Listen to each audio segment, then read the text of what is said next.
नमस्कार, दिशा style and स्पाइसमध्ये आपलं स्वागत आहे।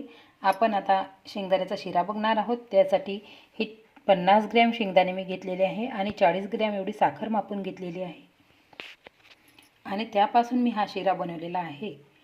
आता हा शिरा जरी तुम्ही एवढासा दिसत असला तरी तुमचं पोट नक्कीच भरेल आणि तुम्ही नक्की ट्राय करून बघा आणि चवीला तो खूपच छान लागतो। नमस्कार, दिशा स्टाईल अँड स्पाइसमध्ये आपलं स्वागत आहे। आज आपण हे शेंगदाण्याचा शिरा करणार आहोत। त्यासाठी आपल्याला हे कच्चे शेंगदाणे मी घेतलेले आहे।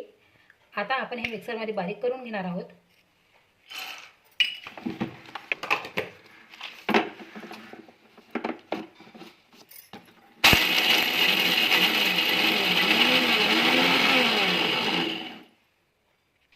हे बघा, शेंगदाण्याचं कूट बारीक झालेला आहे। एका वाटीसाठी 1 वाटी साखर एवढी मी घेतलेली आहे। एका वाटीसाठी 1 पोहे खायचा चमचा आपण तूप टाकणार आहोत। हे बघा,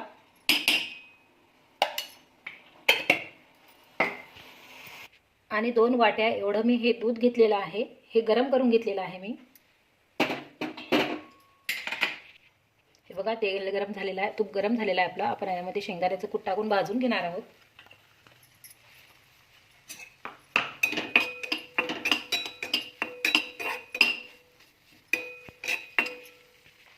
हलका ब्राऊन कलर येईल तोपर्यंत आपल्याला शेंगदाण्याचं कूट भाजून घ्यायचं आहे। हे बघा, शेंगदाण्याचं कूट भाजून झालेलं आहे। आपण त्यामध्ये दूध टाकणार आहोत आणि मिक्स करून घेणार आहोत।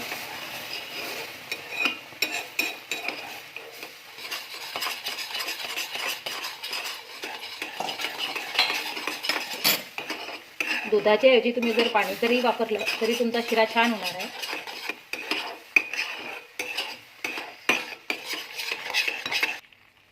आता आपण यामध्ये साखर टाकून घेणार आहोत।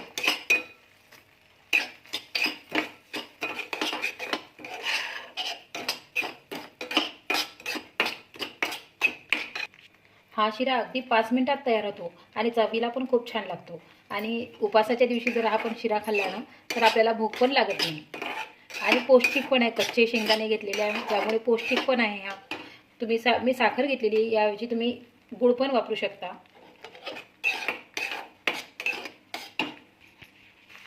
हे बघा, आपला शिरा तयार झालेला आहे। तुम्हाला माझा व्हिडिओ जर आवडला असेल तर लाईक, शेअर आणि सबस्क्राईब करा।